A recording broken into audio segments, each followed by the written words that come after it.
912. A'udzubillahi minasyaitonirrajim. Assalamualaikum warahmatullahi wabarakatuh.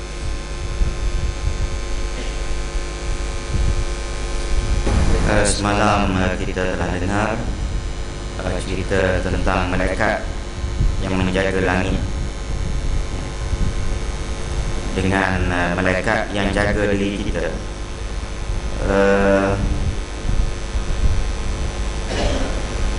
Di situ dia ada sebut lalu malaikat hafazah. Malaikat hafazah ni yang jaga diri kita lah, yang jaga mata kita, mulut kita, telinga kita. Sebab itu kadang-kadang masa kita hidup, masa kita bernyawa, masa kita tidur tu, nyawa ialah ada lah. Semut dia tak mari masuk dalam telinga kita, dan juga hidung kita, sebab ada malaikat yang jaga. Kalau orang masuk tu jenis orang pening lalat gitulah, ya. Orang panggil kadang-kadang hidup 10 tahun, 20 tahun pun semut tak nak masuk pun hidung, ya. Tapi bila mati, ya, dia tak ada kawalan. Bila kita mati tak ada kawalan. Sebab itu kita tengok semut boleh masuk dalam hidung, dalam telinga, ya. Itu yang dikatakan malaikat hafazah. Baik.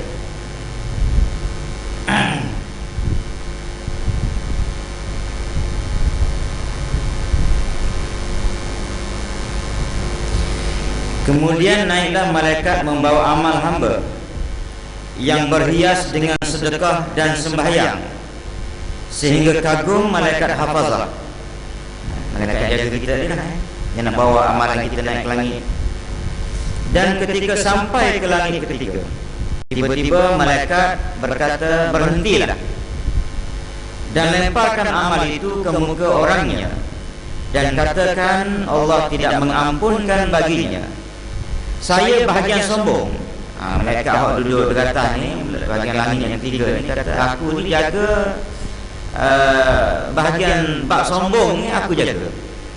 Sombong yang ada pada manusia, yang manusia tunjuk, sombong ni ada belaka, ya.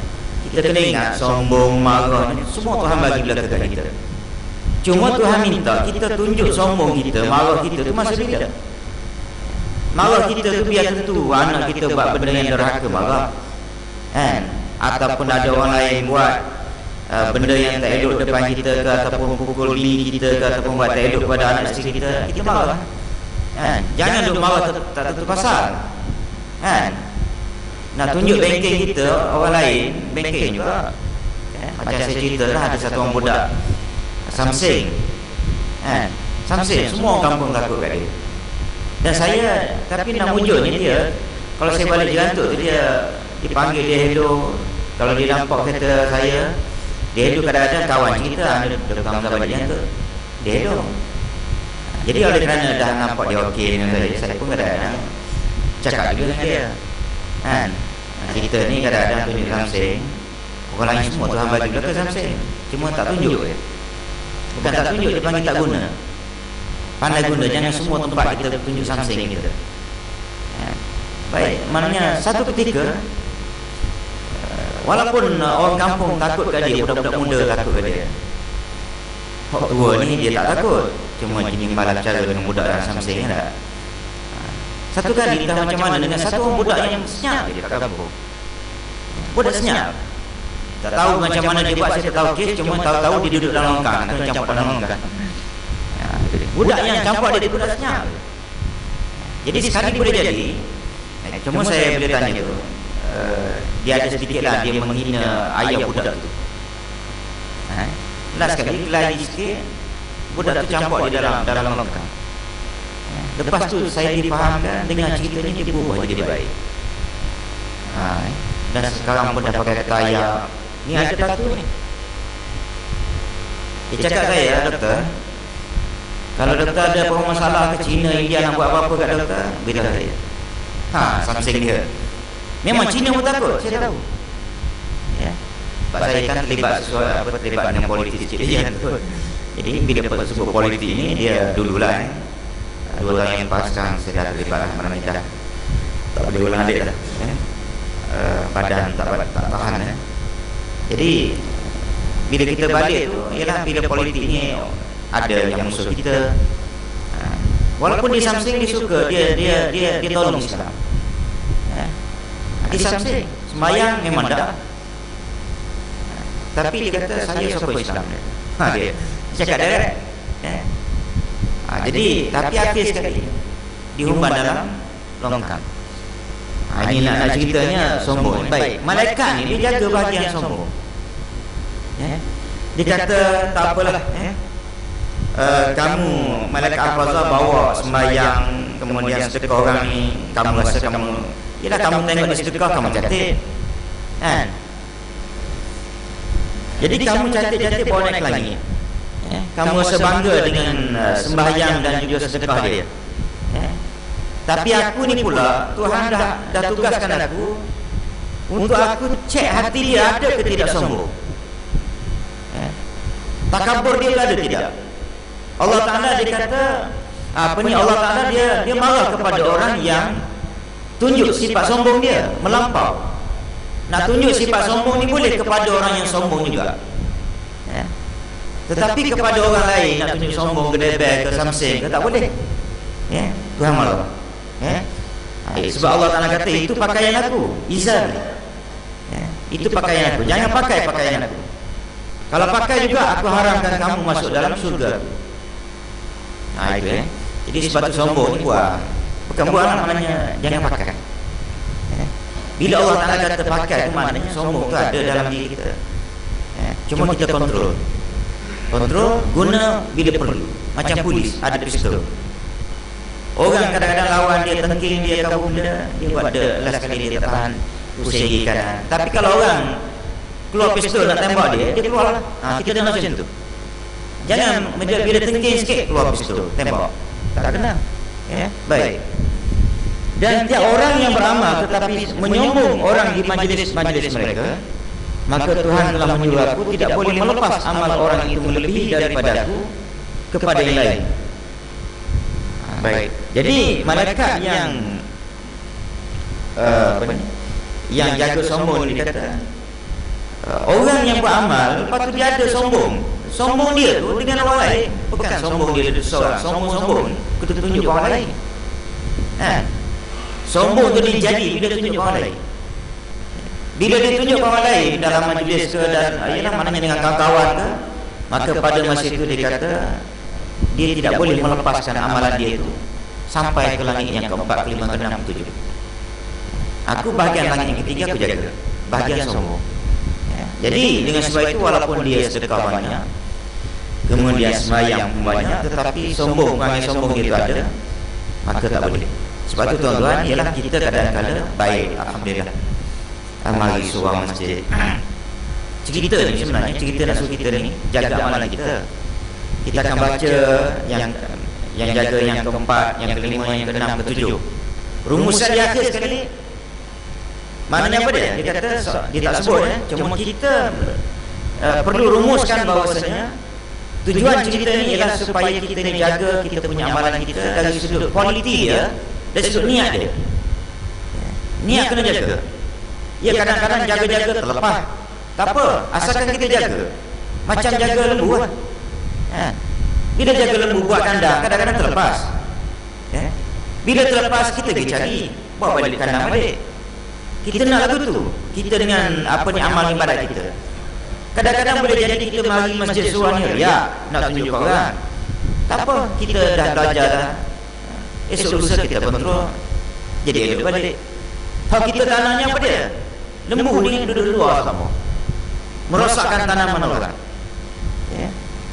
Jadi kita punya perangai ini jangan sampai merosakkan kita punya tanam orang panggil orang lain. Dan amalan yang kita buat ni pula jangan rosak kerana kita nak tunjuk orang lain. Ya betul-betul kerana Allah Ta'ala. Aku buat ni kerana Allah Ta'ala. Lepas tu bila aku buat ni kerana Allah Ta'ala, Tuhan terima kedak, itu bukan aku dah. Pula akunya aku buat yang terbaik. Lepas tu pula Tuhan dinilai. Pekerja dia buat yang terbaik. Kita kata dah maknanya kamu punya tugas gini. Dia buat yang terbaik dah. Lepas tu bos nak naik ke gaji dia ni tak awal tahun ni, awal tahun kira bulan Januari nak bayar gaji dah ni. Itu pulang pada bos. Kadang-kadang bos dia rasa tak baik lagi, dia rasa tak baik, ataupun bos tu memang jahat. Tuhan tak jahat. Tuhan okey. Audit Tuhan kadang-kadang dia kira tak apalah sikit-sikit. Hak sikit-sikit tu dia boleh kata orang pejam mata. Kita audit manusia ni dia tak boleh. Kita nak audit betul-betul, nak muhasabah betul-betul, nak kira betul-betul. Jadi itu sifat manusia, berbeza dengan Allah. Allah dia ada hak mana boleh tak langsung. Hak boleh menanya pejam mata. Lepas tu dia fikir okey, sila masukkan dalam surga. Seperti yang telah banyak ceritakan sebelum daripada ini. Bismillahirrahmanirrahim. Wassalatu wassalamu ala asyrafil Allahumma ighfir lana wa li jami'il muslimin wal muslimat. Allahumma ij'alna minal ladzina yastaghfiruna. Sallallahu alhamdulillah.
Surat Al-Furqan, muka surat 755 ayat 1.